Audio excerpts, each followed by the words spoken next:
Ahoj. Musím s tebou hovoriť. Stalo sa niečo? Stalo. Môžem vojsť?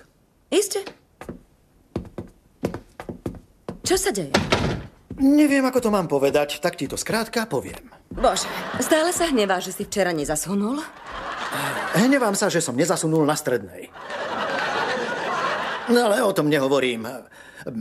Včera, keď si išla spať, zapol som si telku a natrafil som na film, v ktorom si kedysi hrala. Videl si sladkú cinnamon? Videl som sladkú cinnamon a videl som jej kozy. Videl som jej znamienko na vnútornej strane stehna.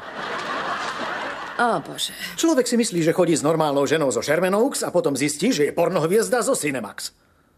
Nie som pornohviezda, trochu som sa odhalila. A predstierala sex. Väčšinu. Väčšinu? Bolo to pred 20 rokmi. Bola som mladá, hlúpa a potrebovala som prachy. Prečo si mi to nepovedala? No určite. Kto by sa na taký rozhovor tešil? Vieš, cítim sa ako idiot. Cítiš sa ako idiot? Režisér povedal, že ma dostane do Melrose Place.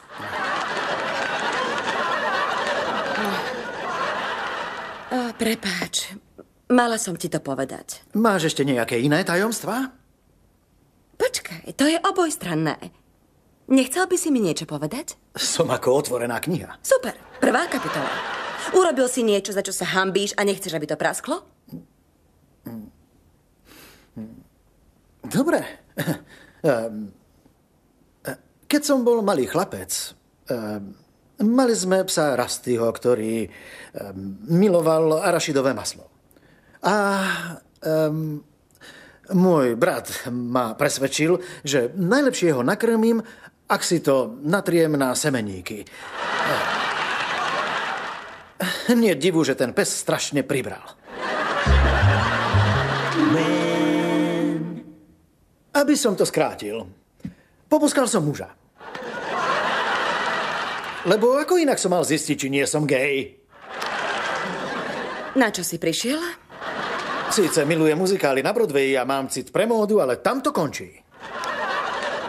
Takže, zrekapitulujme si to. Spreneveril si rodinné peniaze. Podviedol si ma s bývalou priateľkou. Možno si otcom dieťaťa Judith a Herba.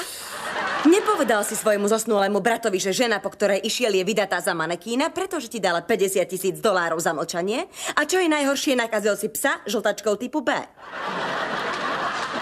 Dobre, ešte niečo. Tie diamantové náušnice, ktoré som ti kúpil k narodkám... Budem hádať, nie sú pravé. Ale nie, sú pravé, ale ukradol som ich ex-manželke. Je naozaj dobré, keď ma už nič neťaží. Teraz si na rade ty.